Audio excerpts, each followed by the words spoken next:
अरिहंत सिद्ध सूरी उपध्याय साधु संग अर्थ के प्रकाशी मांगलिक उपकारी है। ते को स्वरूप जाने राग ते भई जो भक्ति काय को न माने स्तुति को चारे। धन्य धन्य तुम ही से काज सब आज भय कर जोरी बारंबार वंदना हमारी है। मंगल कल्याण सुख ऐसो हम चाहत हैं। हो मेरी ऐसी दशा जैसी तुम धारी है। हो मेरी ऐसी दशा जैसी तुम धारी है। निर्मल ज्ञान परिठिया कम कलंक रहे। अपारत जेन बरु हे परमात्मन वे।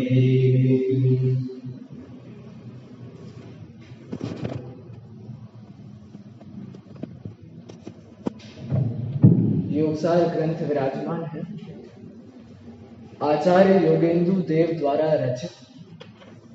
आचार्य योगेंदु देव के बारे में यदि हम थोड़ा सा परिचय प्राप्त करें तो यह कुंद कुंद आचार्य के ही पट्टे के हुए हैं।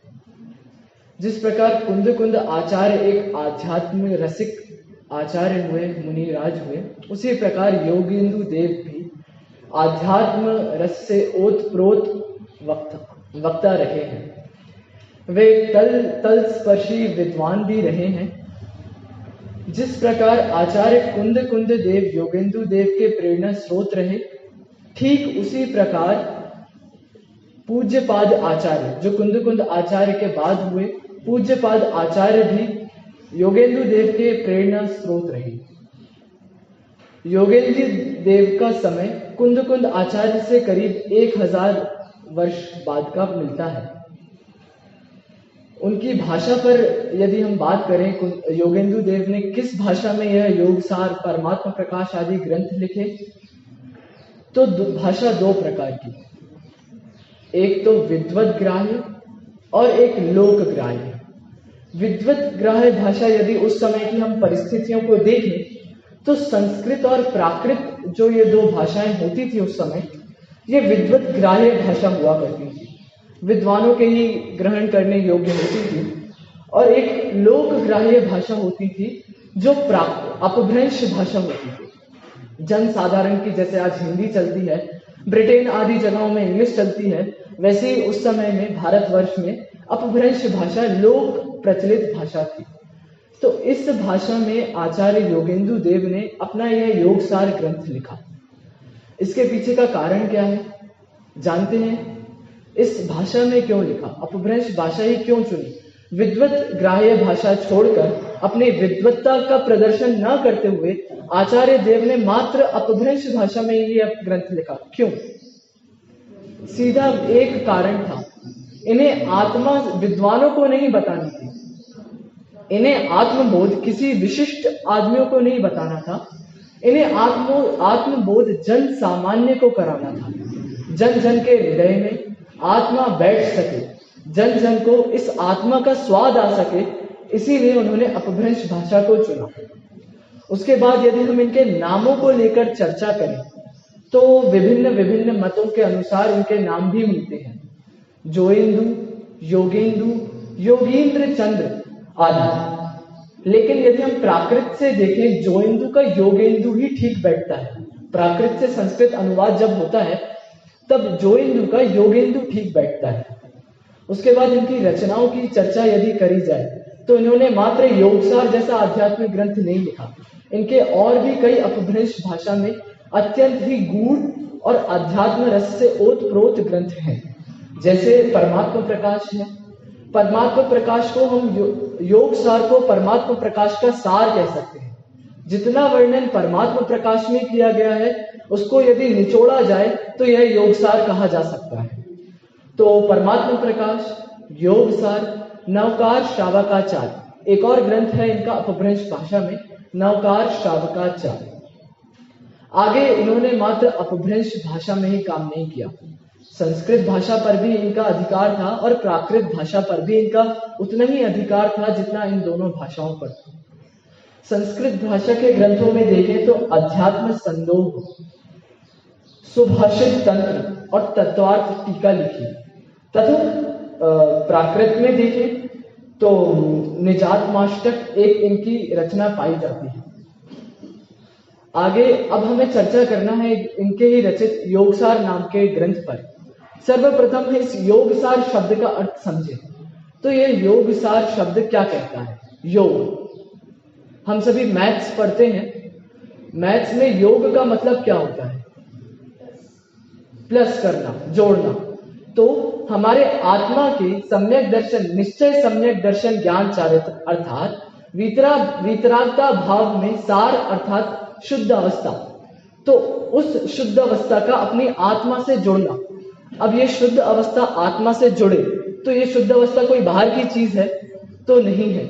शुद्ध अवस्था कोई बाहर की चीज नहीं है, अपनी ही आत्मा में स्वयं की शुद्ध अवस्था का प्रकट होना, यही योगसार ग्रंथ है। इसी का अर्थ योगसार का अर्थ है।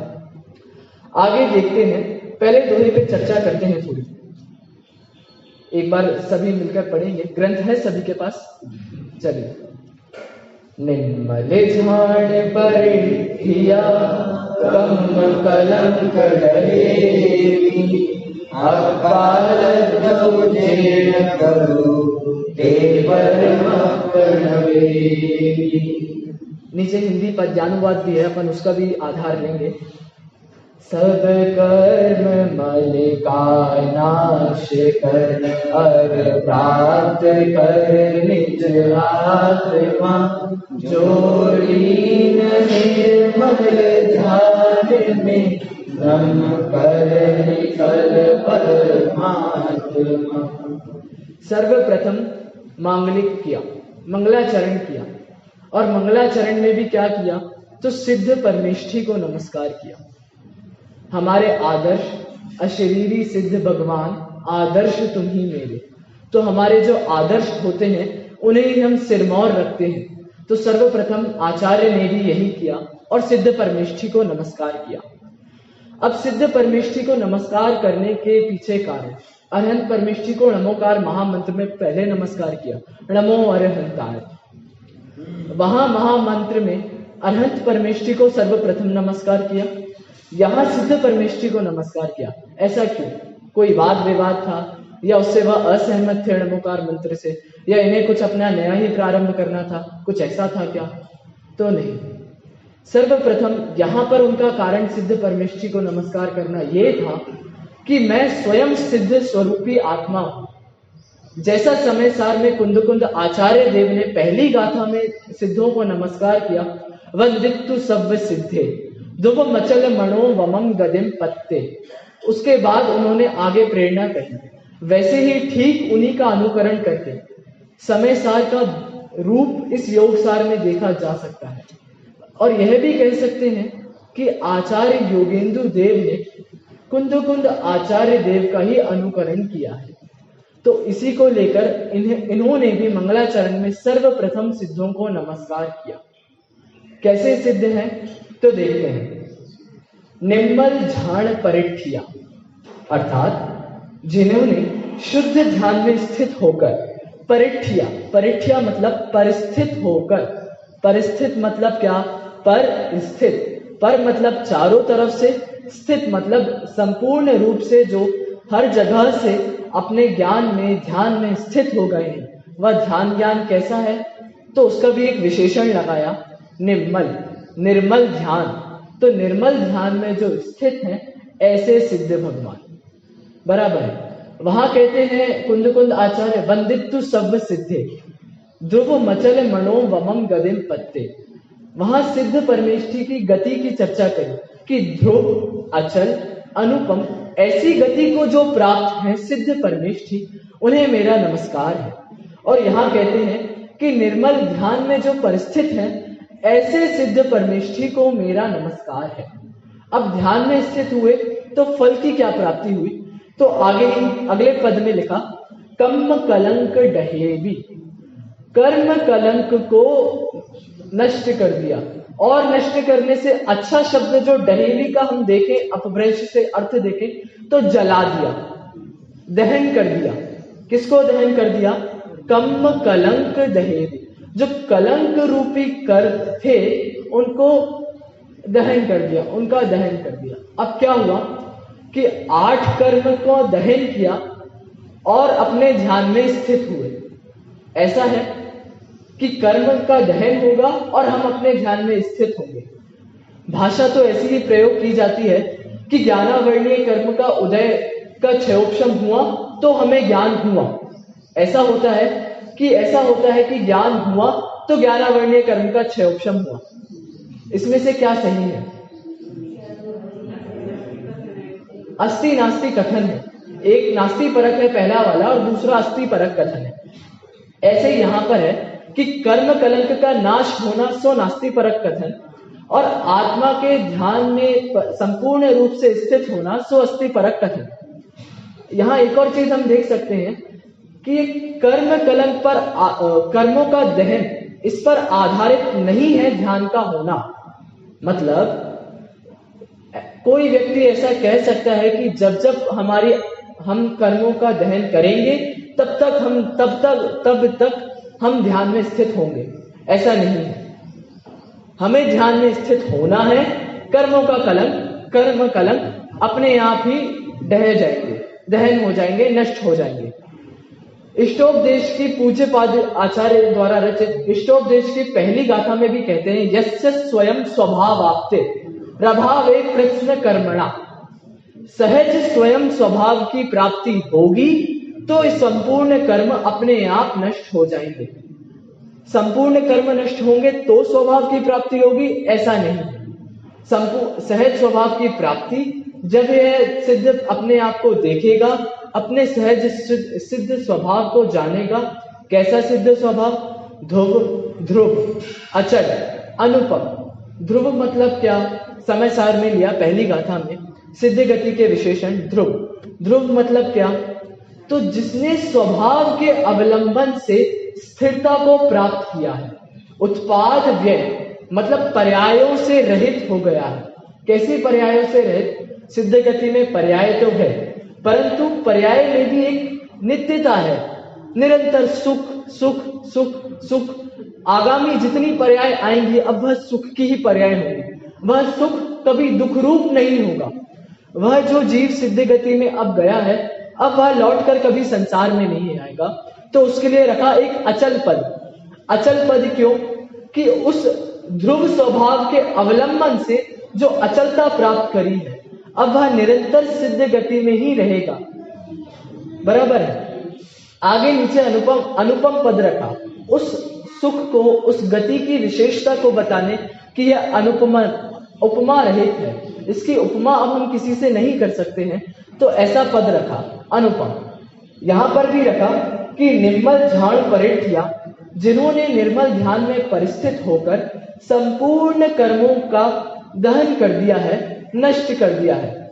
दहन करने से अर्थात इन्हें डहेरी शब्द ही क्यों रखा, इस पे भी विचार करें तो जला दिया है। अब जलाने के बाद कभी वापस नहीं आएगा, इसलिए यहां मुख्य रूप से डहेरी, दृढ़ शब्द, दृढ़ता का वाचक है डहेरी। कहते हैं कि कर्म के नाश होने पर यह निर्मल ध्यान प्रकट हो, तो यह कर्म कलंक पर आधारित नहीं है निर्मल ध्यान जिसका, ऐसे सिद्ध परमेष्ठी। और देखें तो कर्म क्या है? पुद्गल वर्गणा ही है, पुद्गल परमाणु ही है कर्म। और ध्यान क्या है? तो ध्यान आत्मा का चेतन गुण, एक ओर तो चेतन गुण चेतना, एक ओर तो पुद्गल।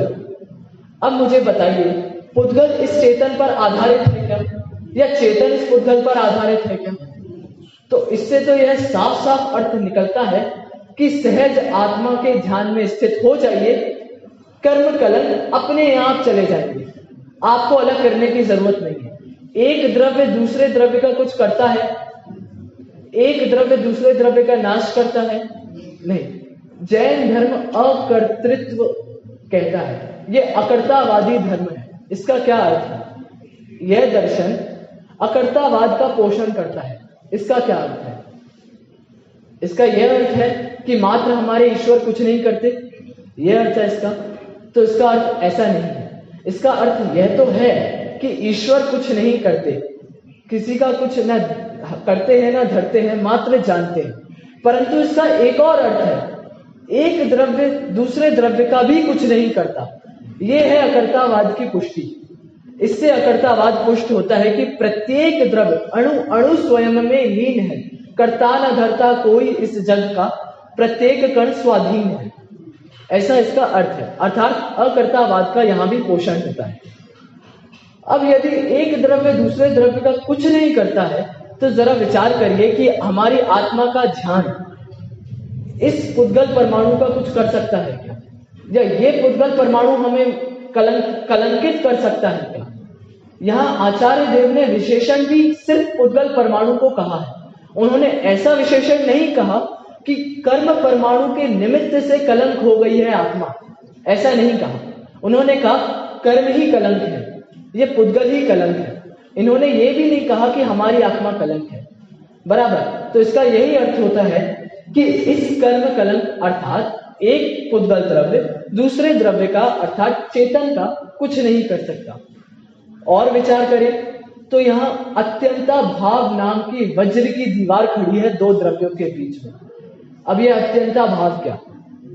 तो एक द्रव्य का दूसरे द्रव्य में अभाव होना वही अत्यंता भाव है।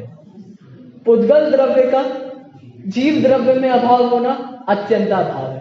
इस वज्र की दीवार के कारण यह जीव द्रव्य ना तो पुद्गल का कर सकता है और ना ही यह पुद्गल द्रव्य हमारी आत्मा को कलंकित कर सकता है। बराबर? ऐसे सिद्ध परमेष्ठी को अप्पा लद्धौ जेड़ परु, जिन्होंने निर्मल ध्यान में स्थित होकर कर्म कलंकों का नाश कर दिया है, ऐसी आत्मा, ऐसी परु अर्थात सर्वोत्कृष्ट, ऐसी सर्वोत्कृष्ट आत्मा को प्राप्त करने के लिए मैं भी सिद्ध समान हूं। समय सार में कहते हैं वंदित्व सव्य सिद्ध। वहां सिद्धों को नमस्कार क्यों किया, कैसे किया, इस पर ज्यादा विचार करें तो ज्यादा आनंद आएगा। नमस्कार कल माता जी ने भी 5 अर्थों से बताया था, हम यहाँ 2 की चर्चा करें, द्रव्य नमस्कार और भाव नमस्कार। द्रव्य नमस्कार तो सामान्य हम जड़ आदि की क्रिया लेकर उनके वचनादि से नमस्कार करें तो सामान्य। भाव नमस्कार में क्या लिया कि हे सिद्ध परमेष्ठी, हे सिद्ध परमात्मा, आपने जो ध्रुव अचल और अनुपम ऐसी गति प्राप्त करी है तो अपने स्वभाव के अवलंबन से प्राप्त करी है।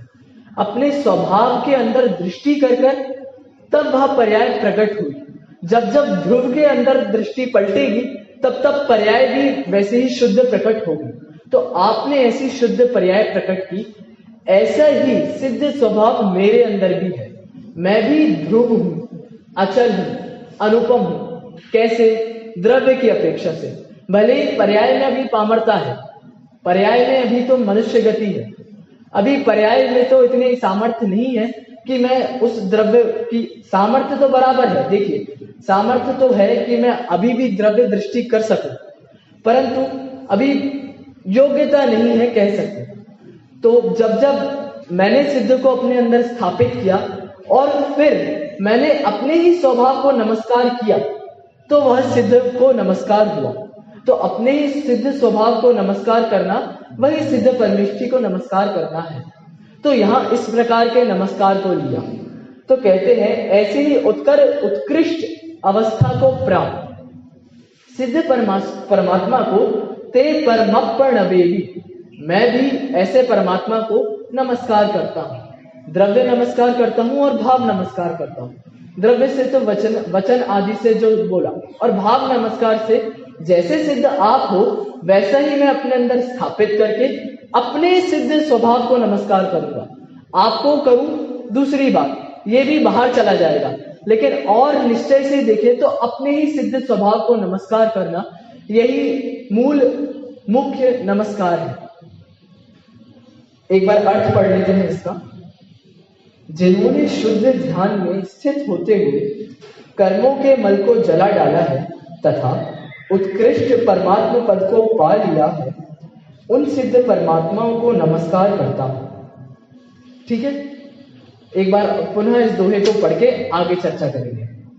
निम्मल झाड़ परे किया कम कलंक रहेगी, अपाद मुझे न परो ले परमपन रे।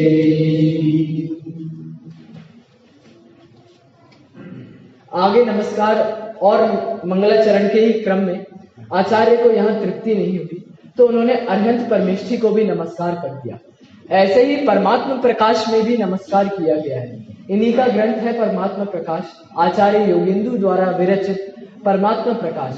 उसमें भी उन्होंने नमस्कार किया और प्रथम ही छंद में यही भावना भाई कि हे सिद्ध परमेष्ठी, बिल्कुल सेम टू सेम मंगलाचरण इसमें भी किया और वहां पे भी ये डहेवी शब्द का प्रयोग किया। आप परमात्मा प्रकाश के मंगलाचरण में देखेंगे पहली गाथा में, तो वहां पे भी डहेवी शब्द का प्रयोग किया कि आपने अपने ध्यान के बल से इन कर्मों का नाश कर दिया है, इन कर्मों को जला दिया है। वहां पर भी ऐसे ही किया। वहां पर भी अगली गाथा में अनंत परमेष्ठी को नमस्कार किया, यहाँ पर भी अगली गाथा में अनंत परमेष्ठी को नमस्कार करते हैं। आइए। घाई चौक कम क्यों बिलऊ, अनंत चौक पदेठू, तैन जड़ैन पैण बगी, अखमिक कुसुरेठू।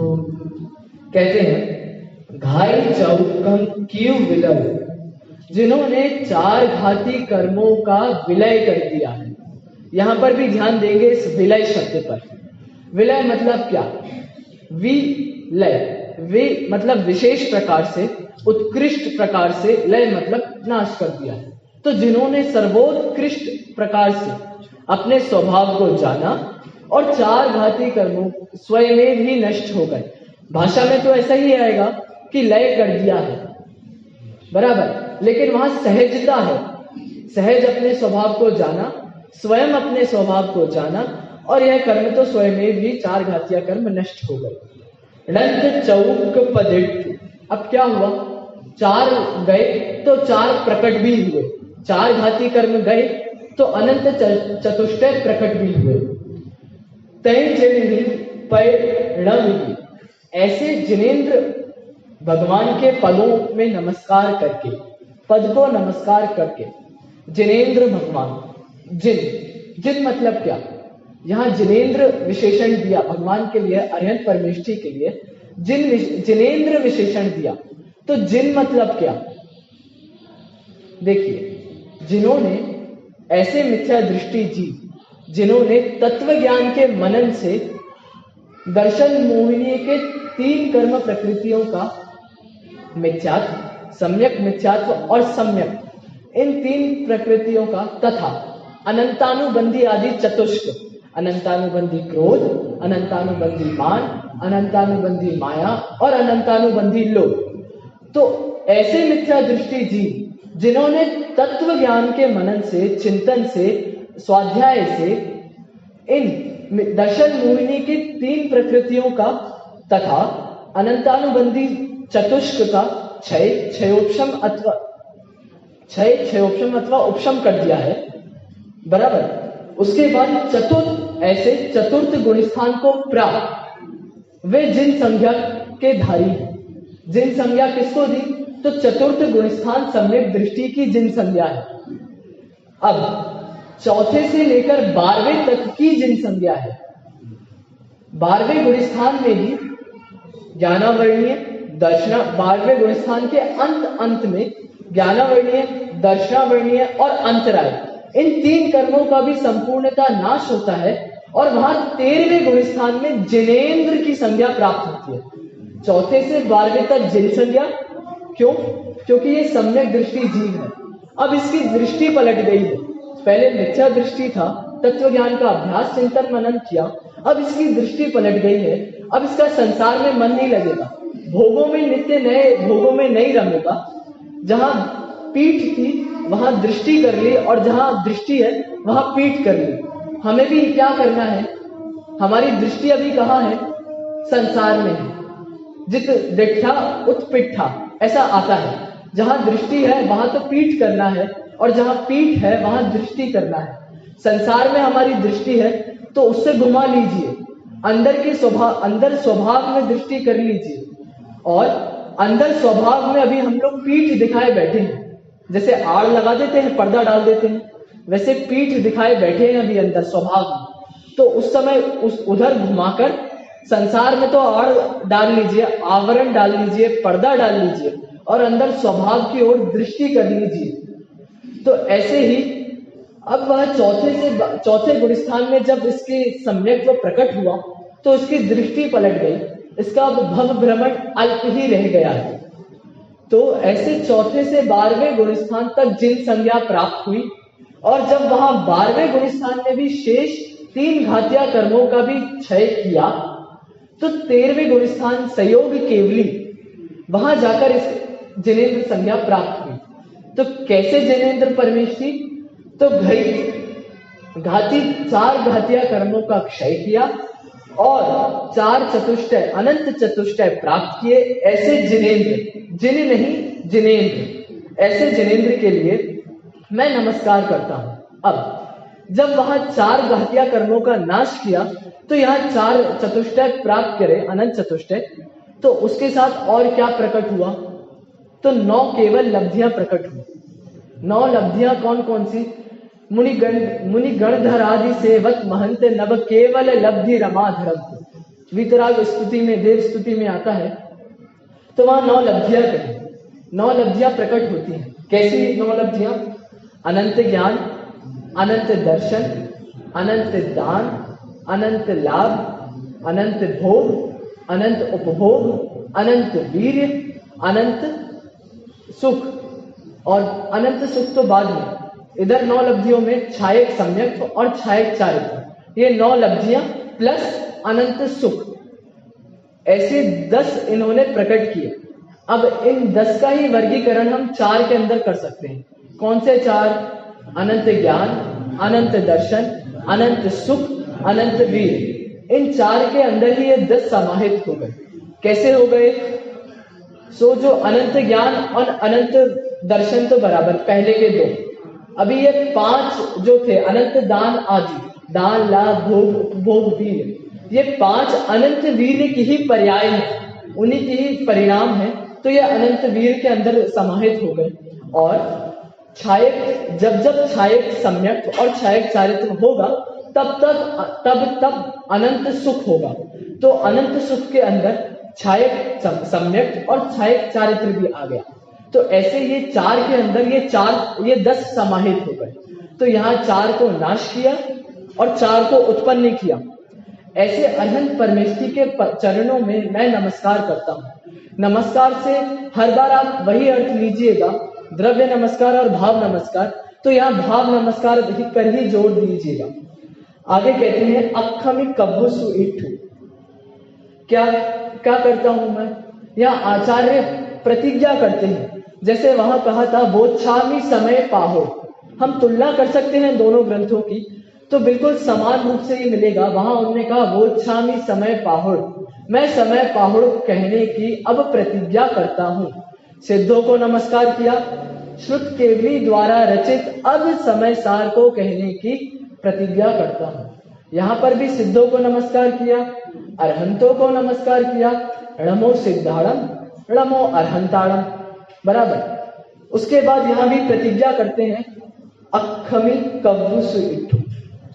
यह काव्य पद को रचना, अब यह सुंदर, उत्कृष्ट, सुलय में रचा हुआ, बराबर न मात्राओं की कमी है न पदों की कमी है, तो बराबर छंदों में रचा गया। अब रचने वाला हूं इस सुइठु सुकाव्य को। देखिए, सब नाश करे घन घाती अरे अरिहंत पद को पालिया, करे नमन मुन जिन देव को यह काव्य पथ अपना लिया। अच्छा, यहाँ पर अरि शब्द दिया, पद्यानुवाद में देखिए तो एक अरि शब्द भी दिया। सब नाश कर घन घात अरि, अरहंत पद को पा लिया। तो ये अरि विशेषण किसके लिए दिया?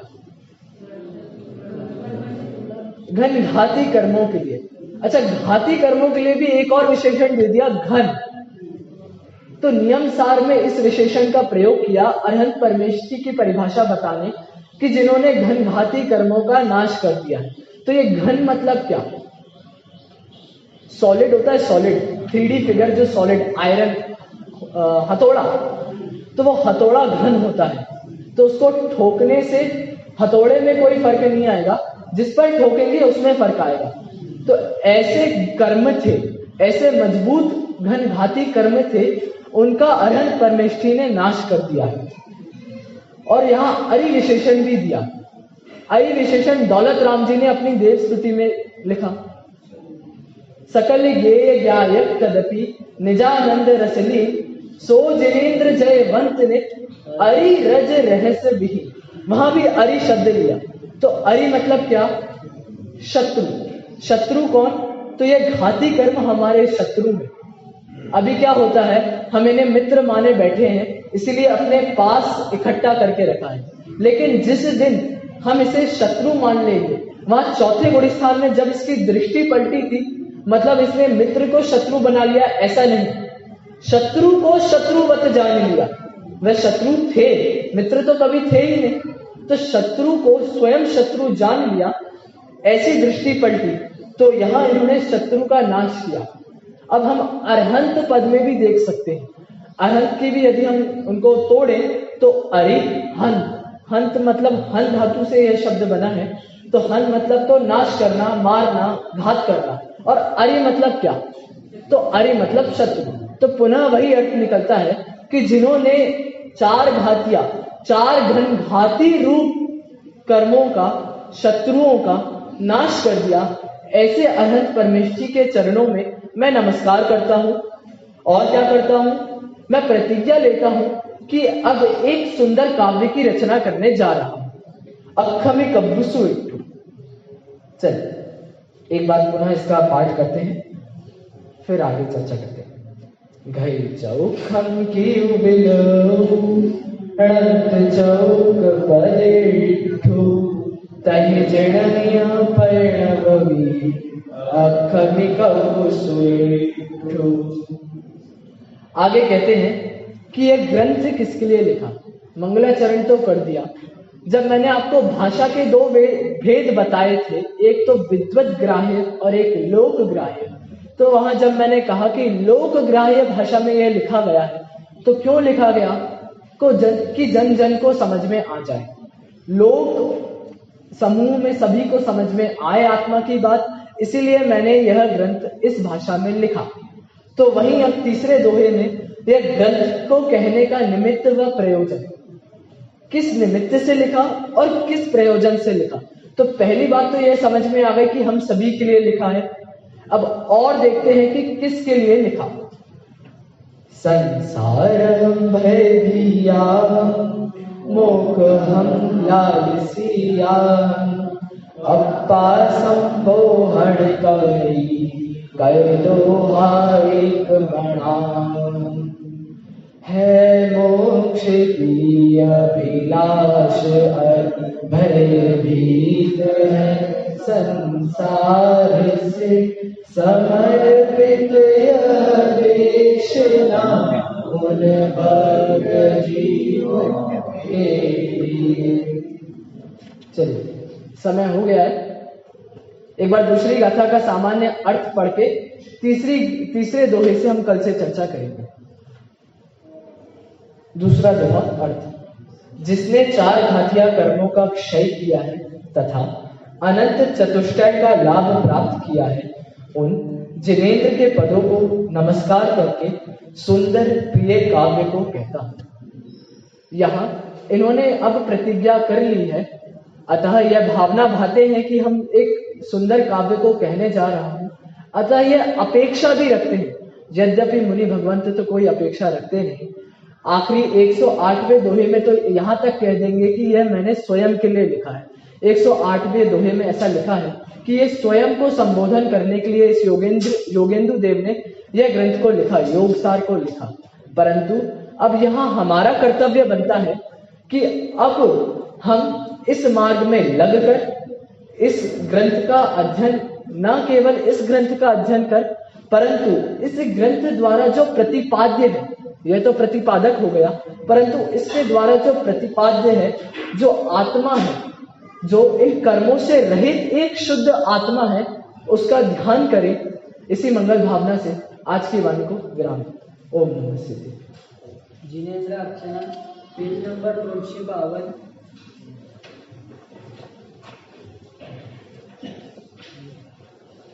अमूल्य तत्व विचार। बहु पुण्य